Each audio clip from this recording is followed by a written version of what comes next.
Hello everyone and welcome to another episode of Bible Illustrated Hands. Today's question comes from Chimi Silva. He says, I'm Filipino Roman Catholic, but why do you only use icons? We actually don't worship statues, but I'm not mad at this, but I enjoyed your video. Thank you so much for your question, Chimi.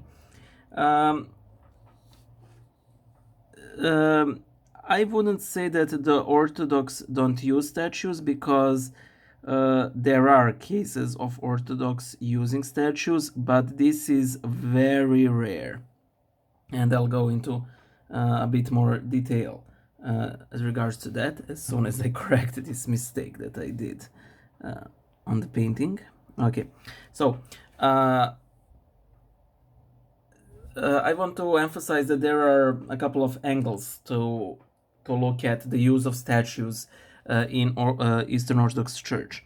From the time of Byzantine Empire, there have been some statues, primarily of the Theotokos, and sadly we cannot know the scope of use of statues in Eastern Church prior to iconoclasm, because I would imagine that destroying statues was much more easier than icons, because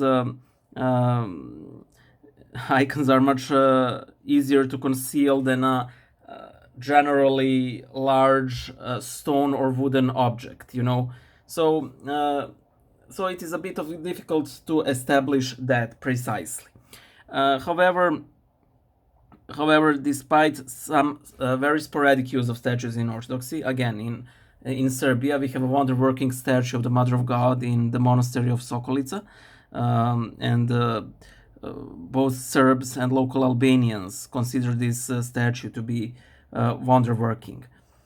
However, the reason why we generally don't tend to use statues is primarily theological.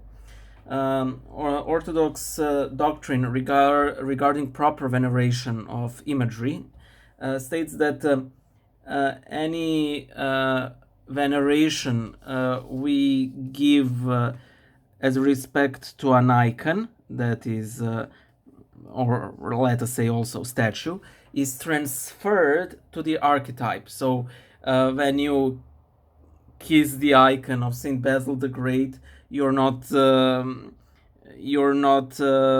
expressing your respect for the icon. You're expressing your respect towards Saint Basil with the help of that icon, through that icon. So Saint Basil isn't present, but in some mystical way, through his image, he is.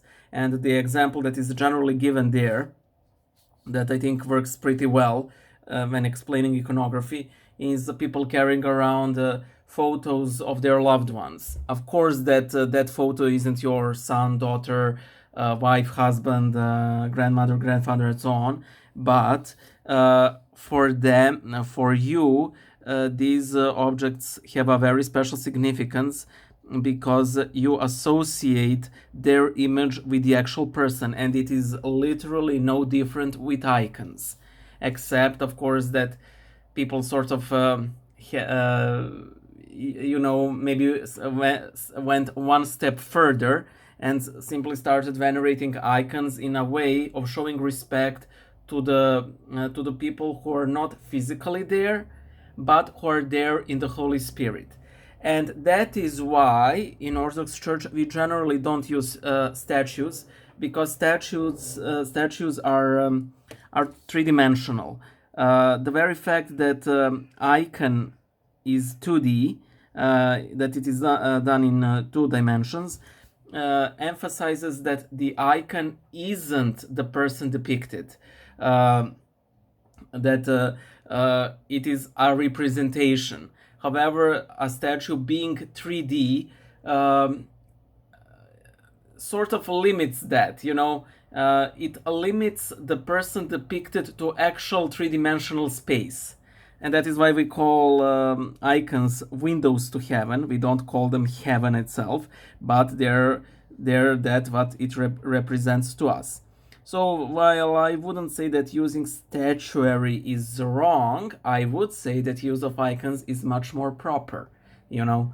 Um, Also, I would say that one of the major reasons that statues didn't have much traction in early Christianity, even though, of course, there are cases of it. For example, in catacombs, on sarcophagi, you have some beautiful statuary work, is that it may have associated Christians with idol worship that was very rampant during their day, and of course persecutions and people being forced to worship idols and so on.